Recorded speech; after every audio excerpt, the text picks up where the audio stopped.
एक गांव में सोहनलाल अपने परिवार के साथ रहता था। वैसे तो उसके परिवार में उसका बेटा भोला प्रसाद और उसकी पत्नी सुधा थी, लेकिन सोहनलाल के 3 भाई भी थे, मोहनलाल, धनीलाल और हरीलाल। सोहनलाल एक बड़ा ही नेक और ईमानदार इंसान था। वो अपने परिवार के साथ साथ हमेशा अपने भाइयों का भी ध्यान रखता था, लेकिन उसके भाई हमेशा सोहनलाल की तरक्की को देखकर जलते थे। एक दिन सोहनलाल के घर पर सुधा, आज खाने में क्या पका रही हो भाई? आज मैंने खाने में आलू गोभी की सब्जी रोटी पकाई है। एक काम कर, एक डब्बे में थोड़ी सब्जी डालकर मुझे दे दे। मैं काम पर जाता हुआ मोहन को दे दूंगा। उसे तुम्हारे हाथ की बनी आलू गोभी की सब्जी बहुत पसंद है ना। हाँ, मुझे पता है, मोहन को हाथ की बनी आलू गोभी की सब्जी बहुत पसंद है। मैंने पहले ही उसके लिए एक डब्बा अलग से रख दिया है। समय का पता नहीं चलता, ऐसा लगता है अभी कुछ दिनों पहले की ही बात है। माँ बाप भाइयों का हाथ मेरे हाथों में देकर खुद दूसरे लोक की यात्रा पर निकल गए, और पलक झपकते ही ये तीनों कब बड़े हो गए, शादियां हो गईं, बच्चे हो गए, पता ही नहीं चला। सही कहते हैं, समय पंख लगाकर उड़ता है। चलो अब जल्दी से मुझे डब्बा दे दो, वरना मुझे काम के लिए देर हो जाएगी। सुधा सोहनलाल को मोहनलाल के लिए सब्जी का एक डब्बा और सोहनलाल के खाने का डब्बा देती है। सोहनलाल काम पर जाता हुआ मोहनलाल के घर डब्बा देने जाता है। मोहन, मोहन, अरे कहाँ है भाई? अरे जल्दी आ, मुझे देर हो रही है।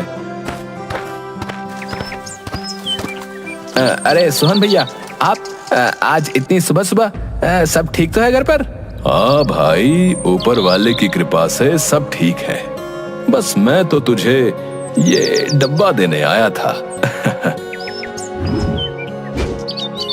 मोहनलाल डब्बे को अपनी नाक के पास लगाकर खुशबू लेता है। अरे वाह, आज भाभी ने आलू गोभी की सब्जी बनाई है? हाँ, तेरी पसंदीदा आलू गोभी की सब्जी, इसीलिए तो तेरे लिए डब्बा भेजा है उसने। मुझे भाभी के हाथ की बनी आलू गोभी की सब्जी बहुत पसंद है। हाँ, सब्जी बनाते ही सबसे पहले तेरा डब्बा लगाती है, उसके बाद हमें देती है। तुम्हें जलन होती है क्या? है पगला है? कैसी बातें करता है? भला अपनी औलाद से भी जलन होती है क्या? तुम तीनों को तो हमने अपनी औलाद भोला की तरह ही पाल कर बड़ा किया है। वो तो घर छोटा था, इसीलिए तुम सबको अलग अलग घर बनवा कर देना पड़ा, नहीं तो मैं अपने जीते जी कभी अपने घर के 4 चूल्हे नहीं करता। तुम्हें काम के लिए देर नहीं हो रही है? अरे तुझसे बातें करने में तो मैं भूल ही गया। चल, मैं काम पर निकलता हूँ। अच्छा, भाभी को बोलना कि डब्बा देने में कल खुद आ जाऊंगा। सोहनलाल अपने काम पर चला जाता है। मोहनलाल डब्बा लेकर घर के अंदर जाता है और अपनी पत्नी बीना से बोलता है, सुधा भाभी ने आलू गोभी की सब्जी भेजी है। भाभी कभी भी नहीं बोलती कि तुम्हें उनके हाथ की बनी आलू गोभी की सब्जी पसंद है, और हमेशा तुम्हारे लिए एक डब्बा भेज ही देती है। मैं इन सब चिकनी चुपड़ी बातों को अच्छे से समझता हूँ। तुम कहना क्या चाहते हो? कहना क्या है, सब कुछ साफ साफ है भाई। उन्हें क्या लगता है कि मुझे अपने घर में 2 टाइम का खाना नहीं मिलता? हमारी स्थिति क्या इतनी खराब है? अरे इतना तो मैं कमा ही लेता हूँ कि मैं अपना और अपने परिवार का भरण पोषण कर सकूं।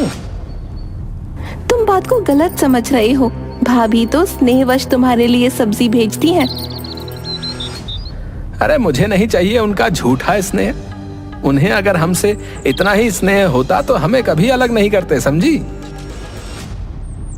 तुम तो जानते ही हो कि वो घर कितना छोटा था और आसपास भी इतनी जगह नहीं थी कि उसे बड़ा किया जा सके। इसलिए भैया भाभी ने हमें अलग किया, और फिर ये घर भी तो उन्होंने ही बनवा कर दिया है। घर तो उन्होंने इसलिए बनवा कर दिया कि दुनिया को दिखा सकें कि वो हमसे प्रेम करते हैं, परंतु सच्चाई तो ये थी कि उन्हें अपनी आजादी चाहिए थी। क्या मैं नहीं जानता कि भैया रोज काम से लौटते वक्त बाजार से कभी जलेबी, कभी समोसे, कभी बर्फी लेकर घर जाते हैं। हमारे लिए तो नहीं लाते हैं। तुम ये क्यों भूल जाते हो कि उनके घर में एक बच्चा है? और मुझे तो पता नहीं, लेकिन तुम लोग ही तो कहते हो कि जब तुम छोटे थे तो भैया काम से आते वक्त कभी खाली हाथ घर नहीं लौटते थे। तो ये तो उनकी आदत है, कल तुम्हारे लिए करते थे, आज अपने बच्चे के लिए करते हैं। इसमें बुरा मानने वाली क्या बात है? तुम्हें अगर उनकी ज्यादा वकालत करनी है ना, तो जाओ उनके पास ही जाकर रहो। मेरा दिमाग मत खाओ, बता रहा हूँ। मोहनलाल गुस्से में घर से बाहर निकल जाता है और सीधा अपने भाई धनीलाल के घर जाता है। धनीलाल, कहाँ हो भाई? बाहर आओ।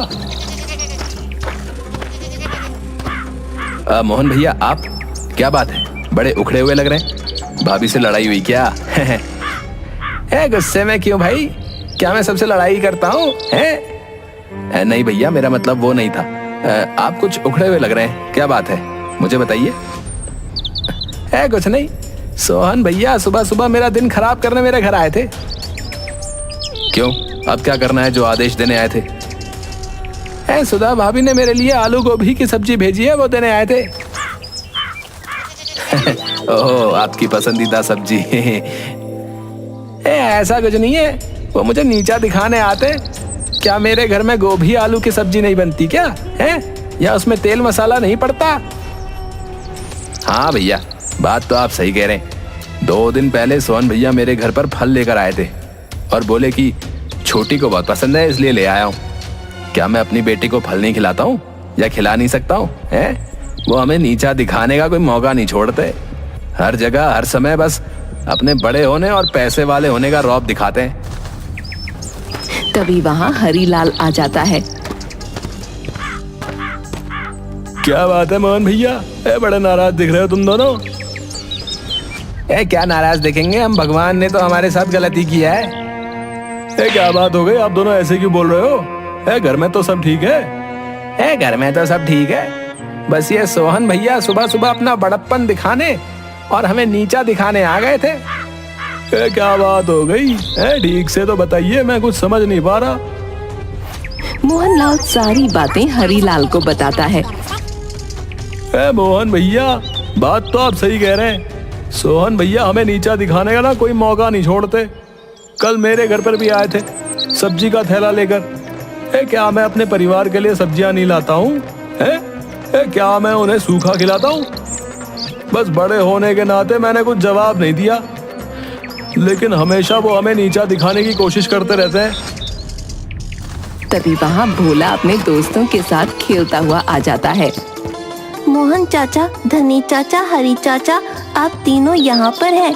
नमस्ते, आप सब कैसे हैं चाचा? दिखता नहीं क्या कैसे हैं? अब क्या तुझसे पूछकर हम कहीं जाएं? ये भी हम पर रौब दिखाना चाहता है। नहीं चाचा, मैंने तो ऐसा कुछ भी नहीं कहा। आप सब मुझ पर नाराज क्यों हो रहे हैं? चल, पढ़ना लिखना कुछ नहीं है, सारा दिन गांव में आवारापन करता रहता है। चल जा यहाँ से। भोला प्रसाद उदास होकर अपने घर लौट जाता है। क्या बात है बेटा, तू बड़ा उदास है? माँ, आज मुझे चौक पर मोहन चाचा, हरी चाचा और धनी चाचा मिले थे। वो तीनों हमेशा मुझे आंखें ही दिखाते रहते हैं, कभी मुझसे प्यार से बात नहीं करते। ऐसा नहीं है बेटा, वो तीनों तुम्हारी भलाई के लिए ही तुम्हें बोलते हैं।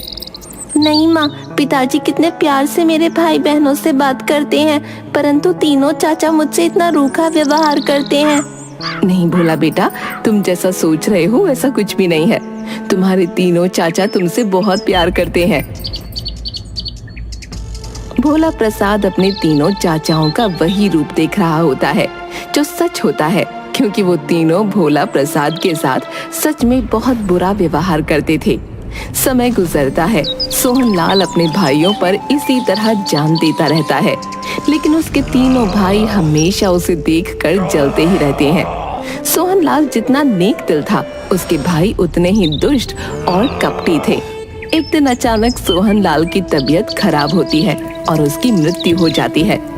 क्रियाकर्म के बाद सुधा और भोला की खबर लेने तीनों भाइयों में से कोई नहीं जाता। सुधा समझ चुकी थी कि भोला प्रसाद उससे जो कह रहा था वो सब सत्य है। माँ, अब क्या होगा? अब तो पिताजी नहीं है, हमारा घर कैसे चलेगा? बेटा, तुम परेशान मत हो। तुम्हारे पिता ने इतना धन रखा है कि मैं तुम्हें एक अच्छी शिक्षा दे पाऊंगी। और रही घर चलाने की बात, तो हमारे पास खेत हैं। उन खेतों में अब मैं सब्जियां लगाऊंगी, उन्हें बाजार में बेचकर पैसे कमाऊंगी। सोहनलाल की मृत्यु को काफी समय हो चुका था। सुधा ने ही पाल पोस कर अपने बेटे को बड़ा किया। एक दिन भोला प्रसाद के चाचाओं ने भोला प्रसाद के घर से उसका प्यारा सुअर का बच्चा चुराया और उसे मार दिया। भोला प्रसाद को पता चला तो वो बहुत दुखी हुआ।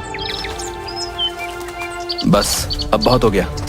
अब मुझे अपने तीनों चाचाओं को सबक सिखाना होगा। उन्होंने जो बुरा व्यवहार मेरे और मेरे माँ बाप के साथ किया है, उसका बदला भी लेना होगा। उसने थोड़ी देर कुछ सोचा और सुअर के बच्चे का सिर काटकर शेष शरीर को दफना दिया। पास के गांव में एक ब्राह्मण रहता था।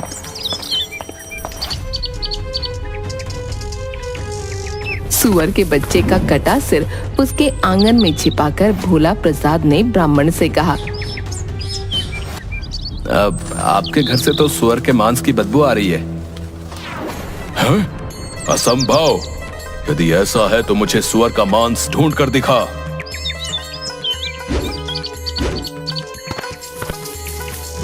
भोला प्रसाद ने सुअर के बच्चे का सिर उसके आगे ला रखा। ब्राह्मण के तो तोते उड़ गए।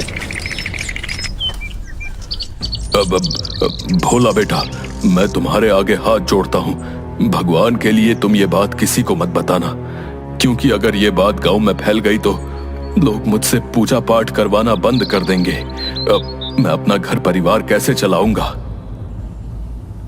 अब भला मैं क्यों ऐसा करूंगा? आपकी वजह से पूरे गांव का धर्म भ्रष्ट होगा। मैं तुम्हें बहुत सा धन देता हूं, तुम धन मुझसे ले लो, परंतु इस बात के बारे में किसी से कुछ भी मत बताना। ब्राह्मण ने भोला प्रसाद को बहुत सा धन दिया ताकि वो गांव वालों को उस बात के बारे में ना बताए। भोला प्रसाद ने थैली भर धन लिया और अपने चाचाओं को दिखाकर बोला, पास के गांव वालों ने मुंह मांगे दामों पर सुअर के बच्चे का मांस खरीद लिया। वो लोग तो और भी मांग रहे थे। मैंने कहा कल लाऊंगा। इस बेवकूफ भोला प्रसाद ने तो हमें पैसे कमाने का अच्छा तरीका बता दिया है। हम सब भी अपने अपने और आसपास के सभी सुअर मार कर उनका मांस पड़ोस वाले गांव में ले जाकर बेच देते हैं और उनसे बहुत सारे पैसे कमा ले आते हैं। गांव वालों ने उन्हें सुअर का मांस लिए देखा तो जमकर पिटाई की।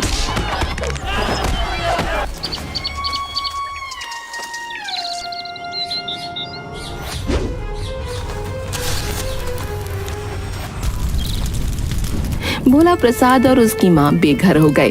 बेचारी माँ के आंसू देखकर भोला प्रसाद तिलमिला उठा। उसने राख इकट्ठी की और एक दूसरे गांव में जा पहुंचा।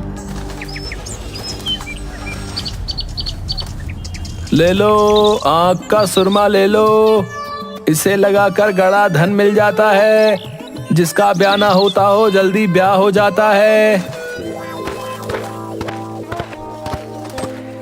अरे भाई, क्या सच में मेरी शादी हो जाएगी क्या? अभी सिर्फ 40 का ही हुआ हूँ। अरे ये चमत्कारी सुरमा है। एक बार खरीद कर लगातार सुबह शाम आंखों में लगाओ, फिर शादी के बाद 4 बच्चों के बाप बनोगे। हाँ, लाओ लाओ भाई, जल्दी दो पुड़िया सुरमे की, दे दो। हाथ के हाथ एक थैली सुरमा बिक गया। शेष राख भोला प्रसाद ने छिपा दी। अपने चाचा के पास जाकर बोला, मेरी तो झोपड़ी की सारी राख बिक गई। क्या कहा तुमने? राख बिक गई? हाँ, इसमें क्या शक है? मैं कोई झूठ बोल रहा हूँ क्या? ये देखो, मेरे पास मेरे घर की राख बेचकर कितने पैसे इकट्ठे हो गए हैं। अब मैं बड़े आराम से अपनी माँ के लिए नया और पहले से बेहतर घर बनाऊंगा, समझे? हैं? तुम्हारे घर की सारी राख बिक गई कि कुछ राख बची भी है? नहीं चाचा, सारी राख बिक गई। अगर मेरे पास और राख होती तो मैं और पैसे कमा लाता और अपनी माँ के लिए महल ही बना देता। बस फिर क्या था, भोला प्रसाद की बात सुनकर उसके तीनों चाचा फिर से लालच में आ गए और उन तीनों ने अपने अपने घर फूंक दिए और राख ले जाने की तैयारी करने लगे। चाचा, आप तीनों उस गांव में जाकर गांव वालों से कहना कि हमें सुरमे वाले ने भेजा है। आपकी सारी राख हाथों हाथ बिक जाएगी। तीनों अपने घर की राख लेकर उस गांव में पहुंचे और जैसे ही उन्होंने सुरमे वाले का नाम लिया, सारा गांव उनके पास पहुंच गया। देखो भाई हरी, सारे गांव वाले हमारे पास आ रहे हैं। लगता है हमारा सारा माल मिनट में बिक जाएगा भैया। हाँ मोहन भैया, बिल्कुल सही कह रहे हैं आप। इस भोला प्रसाद की बेवकूफी की वजह से हम तीनों अब अमीर बन जाएंगे। हाँ। जो ही गांव वाले ने सुरमे वाले का नाम सुना और उन तीनों को बहुत बुरी तरह पीटा और बेचारे पिटते पिटते घर लौटे। चारों ने गुस्से के मारे भोला प्रसाद को मारने की योजना बना ली।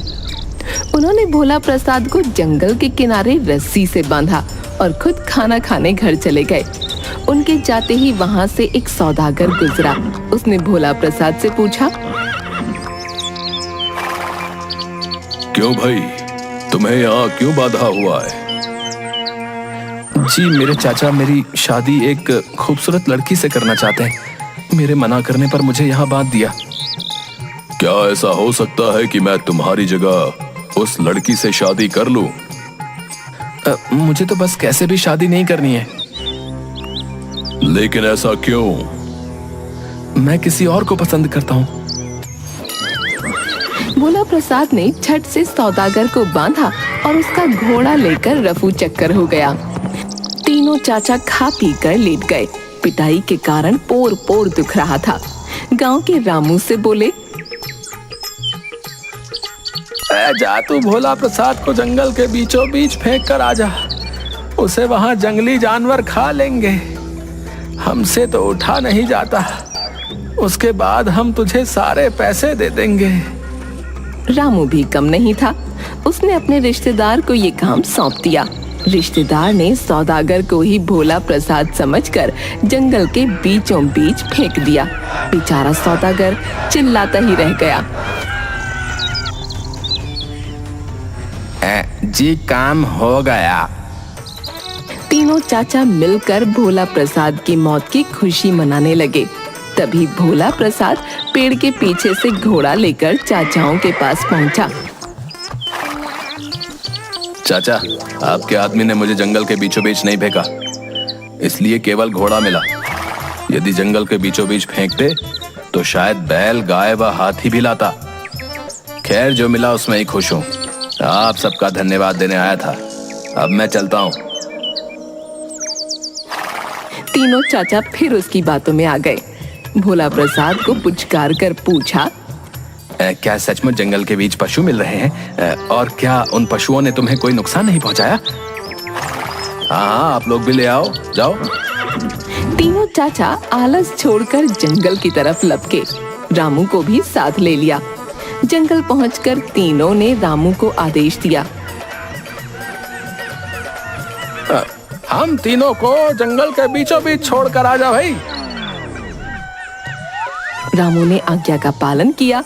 तीनों को जंगल के बीचों बीच छोड़ दिया, जहां पर थोड़ी देर बाद एक जंगली भालू के हमले से तीनों की मौत हो गई और भोला प्रसाद को सदा के लिए ईर्ष्यालु और दुष्ट चाचाओं से मुक्ति मिल गई।